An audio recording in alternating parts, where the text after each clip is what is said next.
Imaginemos que para poder entender qué significa el gobierno, imaginemos que estamos en un crucero.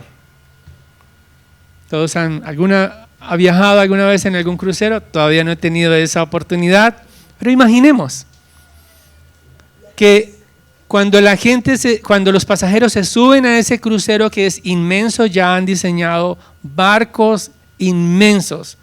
Son tan grandes que le dicen a los pasajeros que han pagado un boleto bastante ostentoso, quizás, que pueden ir donde quieran en el barco. Entonces el barco tiene todo tipo de distracciones. Les dicen, miren, ustedes en este crucero pueden ir y disfrutar de todo lo que quieran, como si ellos mismos se gobernaran sus decisiones en todo. Sin embargo, hay una realidad que ellos desconocen, y es que están siendo gobernados por el capitán de la nave. Ellos se mueven en ese barco como quieran, pero el capitán es el que gobierna en ese momento sus vidas, porque es el que traza mejor la ruta y los está llevando a un puerto seguro. Él es el que tiene el control de la nave. Ellos tienen ciertas libertades, pero dentro del crucero. Pero el capitán de la nave es el que realmente gobierna todo en ese momento. Y de la misma manera, esta ilustración nos ayuda a comprender que Dios gobierna todas las cosas y dirige a su pueblo hacia una dirección. Pareciera que todos tienen libertades de acción, pero Dios es el verdadero gobernante.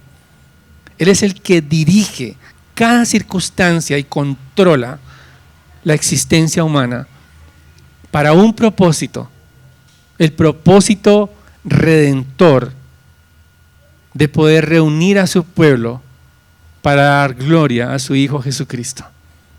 Eso es lo que vemos en el texto que vamos a estudiar en el capítulo 2 de Mateo.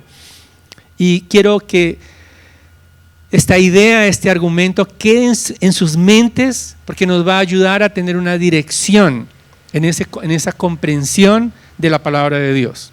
Entonces, entendamos y quiero persuadirlos a que Dios gobierna a su pueblo con amor y es digno de nuestra obediencia y adoración. A través del texto de la palabra del Señor, comprenderemos que Dios gobierna a su pueblo con amor y es digno de nuestra obediencia y es digno de nuestra adoración. Entonces, he dividido el texto en 3 partes, pero voy a requerir de ustedes que estén muy concentrados porque vamos a hacerlo de una manera diferente. Esas tres partes del texto vamos a verla en 3 áreas del texto. En primer lugar, vamos a enfocarnos en el gobernante falso, es decir, en la actitud de Herodes. Vamos a enfocarnos en Herodes. Luego vamos a enfocarnos en los lugares para ver que la palabra de Dios nos revela al gobernante verdadero a través de los sitios geográficos citados por los profetas. Y finalmente vamos a concentrarnos en la actitud de los sabios y de José para entender cuál debe ser la actitud hacia ese gobernante verdadero. ¿Están conmigo? Primero el gobernante falso, luego el gobernante verdadero y luego la actitud que debemos tener ante el verdadero gobernante. Entonces, en primer lugar, necesitamos comprender que en el capítulo 1 de Mateo, para llegar al capítulo 2 necesitamos entender lo que ha sucedido antes, y Mateo ha descrito la genealogía del Señor Jesucristo, concluyendo que Jesús es el hijo de Abraham y es el hijo de David.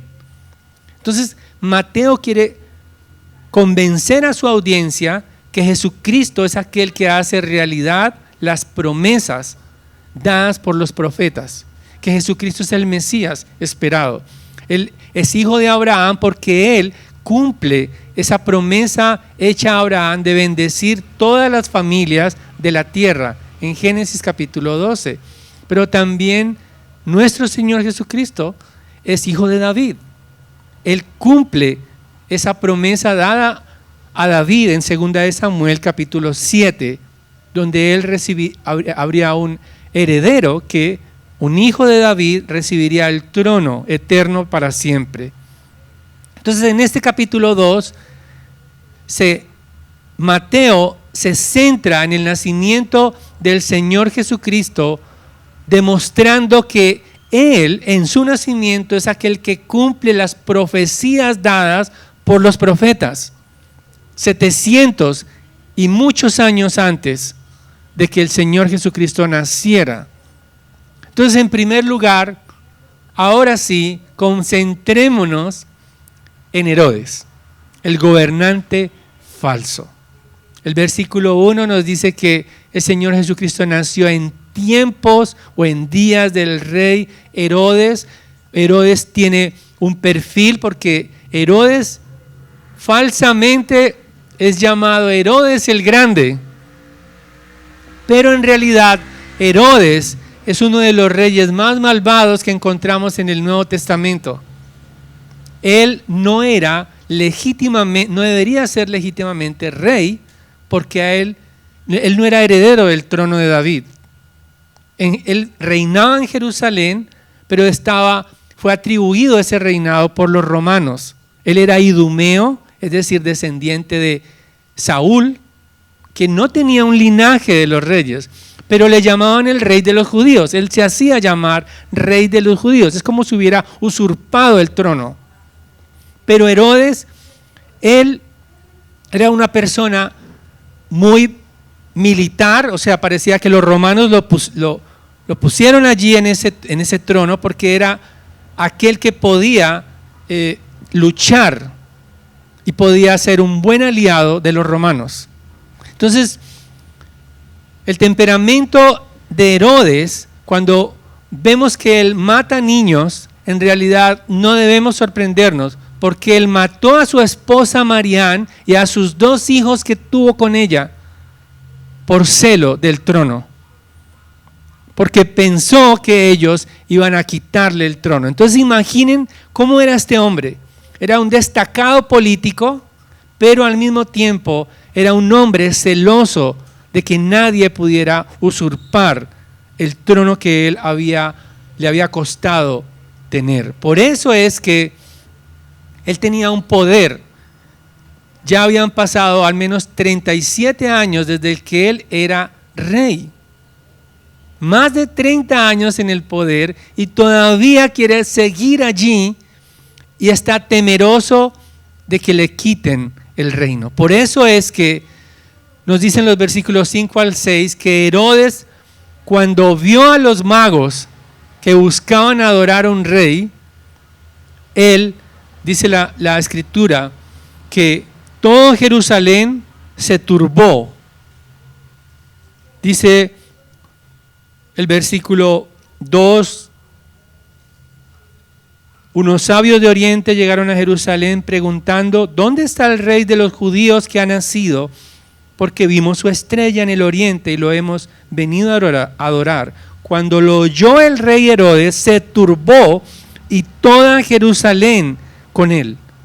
Todos conocían a Herodes y todos sabían que algo iba a suceder al ver a estos hombres que llegaban en sus camellos cargados de regalos para adorar al rey. Herodes tenía el poder para consultar a los escribas, para consultar a los sacerdotes. Él era considerado un rey en Jerusalén. Él había construido o reconstruido mejor el segundo templo. Él no alcanzó a terminarlo, pero él había hecho del templo de Jerusalén una de las grandes maravillas del mundo. O sea, él tenía todo el deseo de complacer a los judíos, que los judíos lo admiraran a él por haberles dado ese templo. Cuando él pregunta a los escribas y a los sacerdotes, ¿dónde nacería el rey? ¿Dónde nacería ese niño que está disputando mi trono? Ellos le aseguraron que él nacería en Belén, como lo habían anticipado los profetas. Entonces imaginen este rey cuando se le da la noticia de que ha nacido la competencia de su trono. Él planeó asesinarlo. No había otra manera sino silenciar a ese rey que había nacido. Y preguntó a los magos, él tenía una estrategia, Herodes, el falso gobernante. Él les dijo, vayan a Belén y cuando lo hallen, por favor, me avisan. Pasen nuevamente por acá por Jerusalén, me dan el dato exacto para yo también ir a adorarlo. Sin embargo, Dios sabía sus planes. Y por eso cuando los magos regresan, dice la Escritura, se van por otro camino. Burlaron a Herodes. Los versículos 16 al 17 nos dicen que Herodes, cuando fue burlado, entonces reveló sus verdaderas intenciones. Dice el versículo 16. Herodes, al verse burlado por los sabios, se enfureció en gran manera. Imagínense a este hombre despiadado, enfurecido. No fue por detrás, no fue a buscar a los magos, porque sabría que podía tener un costo mayor. Fue a buscar a los niños, a los bebés.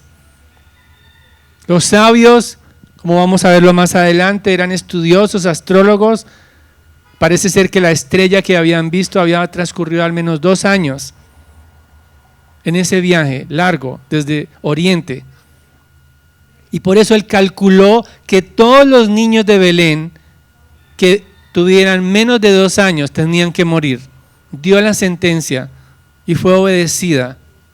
Mandó matar a todos los niños que había en Belén y en todos sus alrededores, de 2 años para abajo, según el tiempo que había averiguado de los sabios. Dicen los teólogos que probablemente no había muchos niños de esa edad en Belén. Era una provincia pequeña, pero al menos 20 niños fueron sacrificados sin ningún remordimiento para él asegurarse de que no tendría competencia ni rival de su gobierno. Por eso necesitamos adorar al verdadero gobernante. Y eso nos lleva al segundo punto. Entonces, enfoquémonos en los lugares y los lugares nos dirán quién es este gobernante verdadero. Cristo Jesús.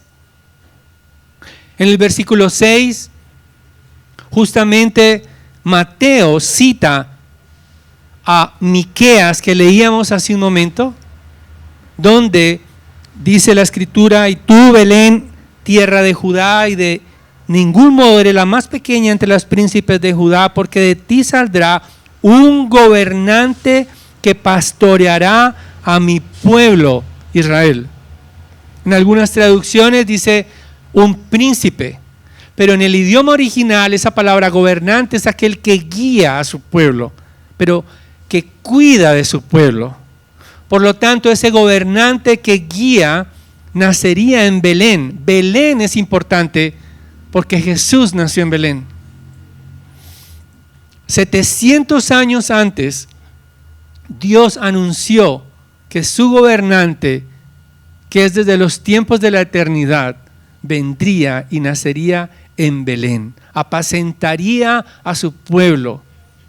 Ese gobernante, contrariamente a la actitud de Herodes, en vez de mandar a matar a los niños, él murió y entregó su vida por nosotros. Él nació en Belén, y la palabra Belén en el idioma hebreo es Betlehem, que significa casa del pan. Él es el pan nuestro que nos sacia. Él nació en Betlehem para darnos y saciarnos de Él mismo. Pero hay otro lugar importante, les dije que nos enfocaríamos en los lugares. Ramá, versículo 18. Mateo cita a Jeremías capítulo 31, versículo 15. Dice, se oyó una voz en Ramá, llanto y gran lamentación.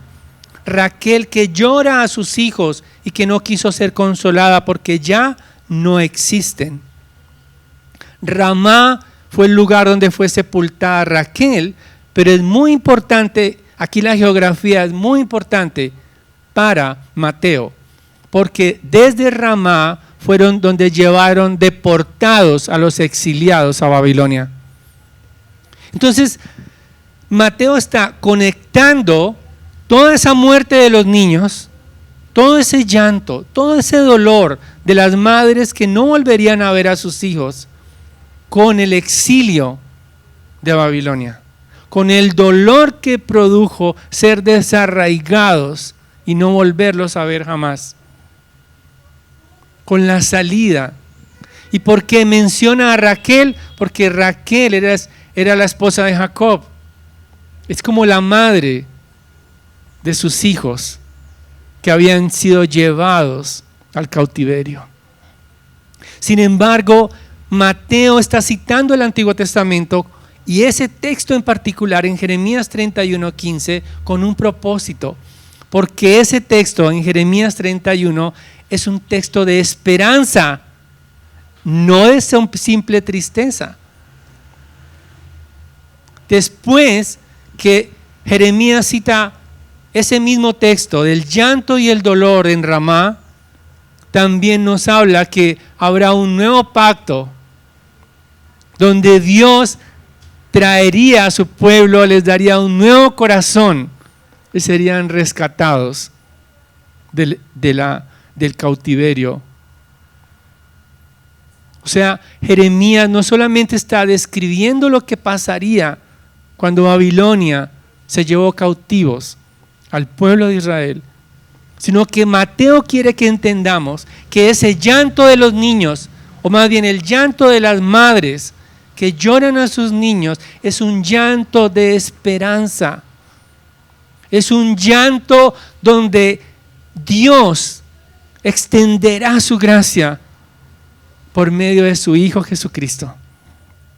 Él viviría para morir más adelante y traer consuelo a los corazones enlutados. Jesucristo es nuestra esperanza. Él es el gobernante verdadero porque Él consuela a los enlutados. Él libera a los cautivos. Es contrario a Herodes. Él sí es un gobernante glorioso. Y Mateo no solamente cita a Belén, a Ramá, sino a Nazaret. En los versículos 21 al 23, Mateo dice, levantándose José tomó al niño y su madre y vino a la tierra de Israel. Pero cuando oyó que Arquelao reinaba sobre Judea en lugar de su padre Herodes, tuvo miedo de ir allá y advertido por Dios en sueños, se fue para la región de Galilea. Cuando llegó, vivió en una ciudad llamada Nazaret, para que se cumpliera lo que fue dicho por medio de los profetas. Él será llamado Nazareno. Ahora, Una vez que muere Herodes, José regresa. Pero Arquelao era peor que su padre. Era un rey que había heredado la crueldad de su padre. Era tan inmoral que solo duró unos pocos años en el reino. Los mismos romanos tuvieron que sustituirlo porque era despiadado Arquelao. Por eso José está temeroso. Entonces el Señor guía a José y le dice: vete a Nazaret, a Galilea, allí estarás a salvo. Sin embargo, hay un detalle importante, y es que Mateo nos dice que los profetas llamarían al Mesías el Nazareno. Será llamado Nazareno. Ahora, nacer en Nazaret es sinónimo de nacer en un lugar despreciable. En Nazaret habitaban gentiles. Por eso en la región se llama Galilea de los gentiles. Era el lugar apartado de Jerusalén, y por eso le decían al Señor Jesús: de Nazaret no puede salir nada bueno. Entonces, lo que está diciendo Mateo, y algunos estudiosos lo dicen también, él quiere comunicar que a Jesús los profetas le llamaban el despreciado.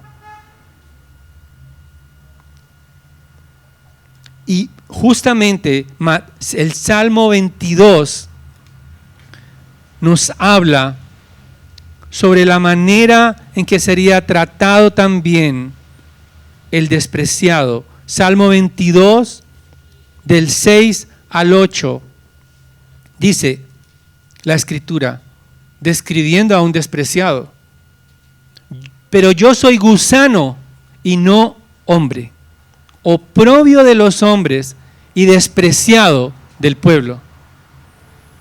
Todos los que me ven de mí se burlan, hacen muecas con los labios, menean la cabeza diciendo que se encomiende al Señor, que Él lo libre, que Él lo rescate, puesto que en Él se deleita.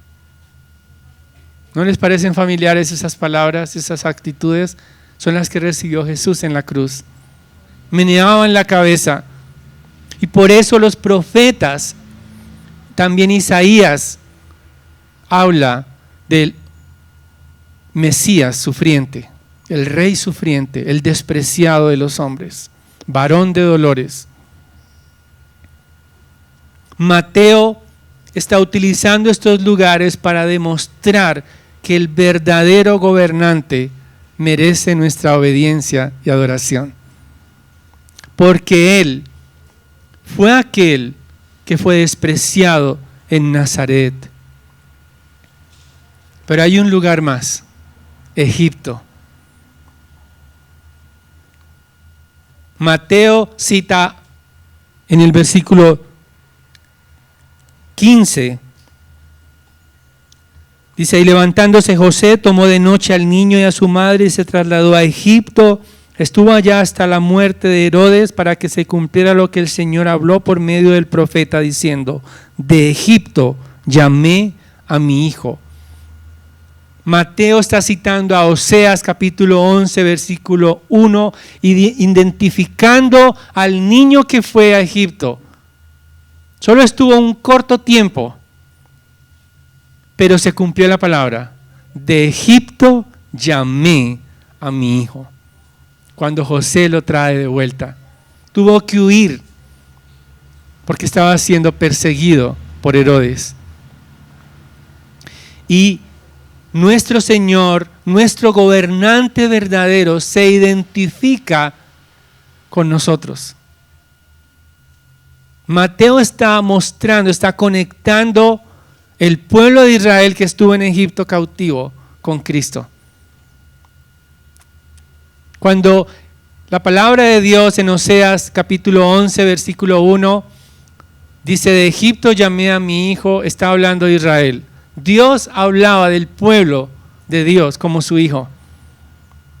Y lo llamó de Egipto para liberarnos. Y nosotros somos si somos el pueblo de Dios, gobernado por Dios, también fuimos liberados de Egipto.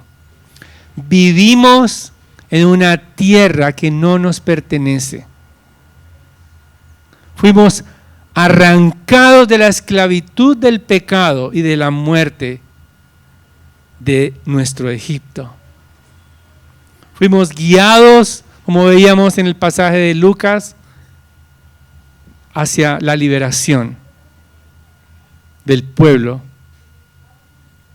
Nosotros también fuimos liberados del pecado. Fuimos llevados por Él, pastoreados, aún en el desierto. Nosotros también vivimos en un exilio. Estamos exiliados en este mundo. Sin embargo, ¿cuál entonces es la actitud que debemos tener ante el verdadero gobernante? Y eso nos orienta los magos y José. En los versos 1 y 2, como les dije, necesito que hagan el esfuerzo para poder enfocarnos en los personajes y no en la línea que lleva el texto literal. Entonces los magos eran hombres sabios, filósofos, estudiaban las estrellas y ellos vieron una estrella y en su conocimiento parece que conocían también las escrituras, habían escuchado, o sea, conocían el Antiguo Testamento, venían quizás de Babilonia o de Persia. El caso fue que ellos habían recorrido al menos 1500 kilómetros en camellos, no en metro, ni en avión. Estos hombres valoraron el nacimiento de ese rey y se desplazaron con sus camellos en esas caravanas. Para que tengan una idea, 1500 kilómetros es como ir de aquí a La Guajira, pero no por la vía panamericana, no por la vía 5G, no, por carreteras desérticas, por el desierto, para que imaginen el costo que estos hombres pagaron para adorar a este rey. No eran hombres judíos, pero se regocijaron con gran alegría, nos dice los versículos 10 y 11, cuando encontraron al rey que había nacido, Jesucristo. No se concentraron en la madre, no, sino en el hijo, en el niño. Ella no es la intercesora. Jesucristo es el intercesor. Él es el digno de adoración. Y lo adoraron. Presentaron oro que era propio de la realeza, sus regalos eran valiosos. Oro, incienso, que era un perfume aromático costoso, y mirra. Desde los padres de la iglesia primitiva, siempre tradicionalmente se ha pensado que son 3 reyes porque son 3 regalos, pero no lo sabemos, pudo haber más. Sin embargo, lo que debemos entender es que fue costoso para estos hombres llegar a adorar al niño. No solamente eran costosos sus regalos, sino costoso el desplazamiento. Y también estuvieron expuestos a la muerte cuando se devolvieron por otro camino y no adoraron a Herodes. Por lo tanto, estos hombres nos enseñan que la actitud hacia el verdadero gobernante que reina en los cielos es costoso. Va a ser costoso adorar a Dios, no la vas a tener fácil. Vas a tener la contradicción de la familia. Tu familia se va a oponer a que adores a Dios. No va a ser tanto un costo monetario, aunque a veces cuesta. Todo cuesta, todo hay que pagarlo. Desplazarse desde otro municipio, exponerse a la lluvia, es costoso. Es costoso venir a escuchar y a adorar. Es costoso adorar.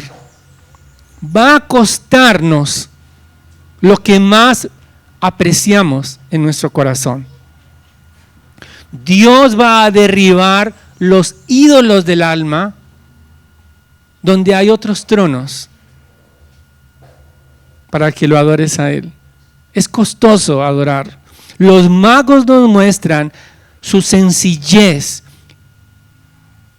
y su esfuerzo por llegar donde estaba ese niño y su alegría. Se alegraron tanto, llegaron a una casa, obviamente no llegaron al pesebre.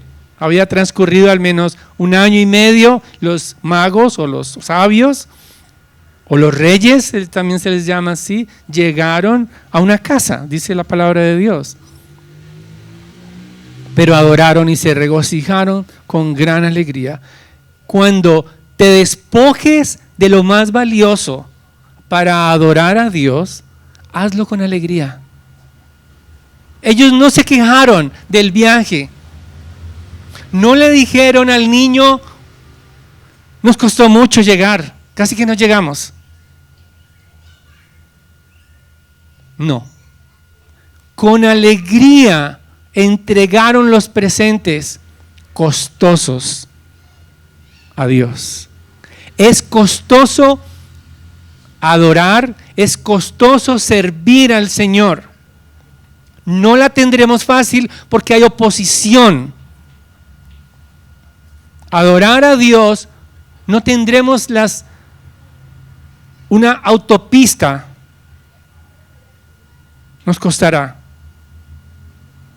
Costará emociones, nos costará sufrimientos, nos costará arrancar de nuestra alma esas actitudes que tanto adoramos. Nos adoramos a nosotros mismos.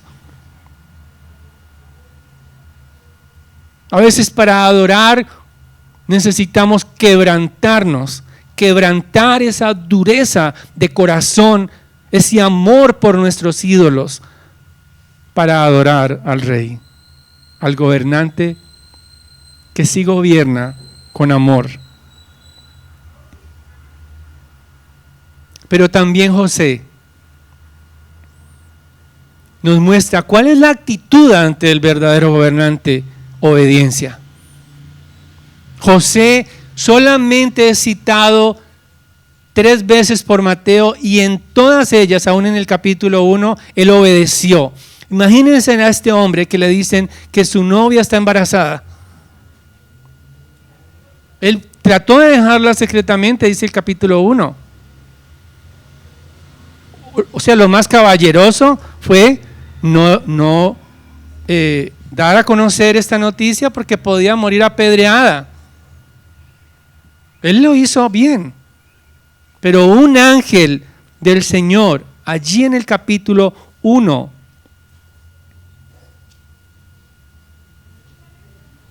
Mateo, nos dice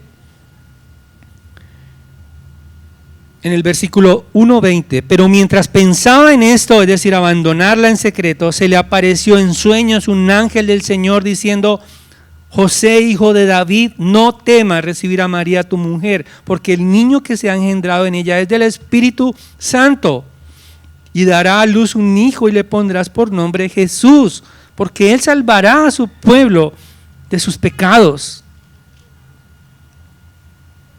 Él entendió que era el Hijo de Dios. Hizo todo lo que le mandó Dios por medio del ángel.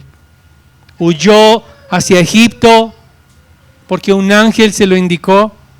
Salió de Egipto en el momento que se lo indicó.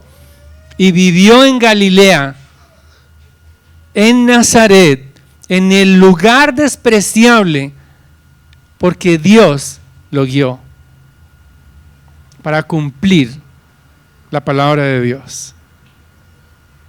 José nos enseña que la actitud hacia ese gobernante verdadero y glorioso es obediencia. Y para obedecer necesitamos fe. Necesitamos ir hacia lo invisible. Necesitamos ir más allá de lo que ven nuestros ojos para contemplar como José la gloria del Hijo. José es mencionado muy pocas veces en la Escritura. No figuró mucho. Solo brilló su obediencia, su sumisión y su confianza en el gobernante verdadero, el Rey que vino a morir por nosotros.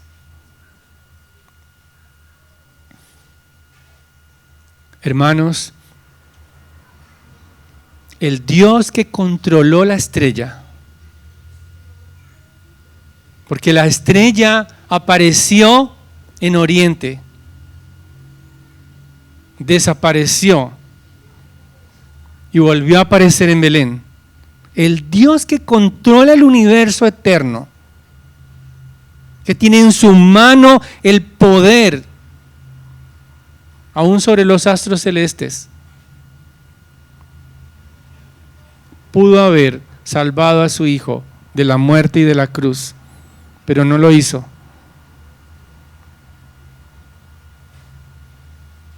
El Rey agonizante en la cruz dijo: Dios mío, ¿por qué me has abandonado? Por amor a nosotros. Él es el gobernante amoroso. Él gobierna a su pueblo con amor. Él es digno de nuestra adoración y de nuestra obediencia.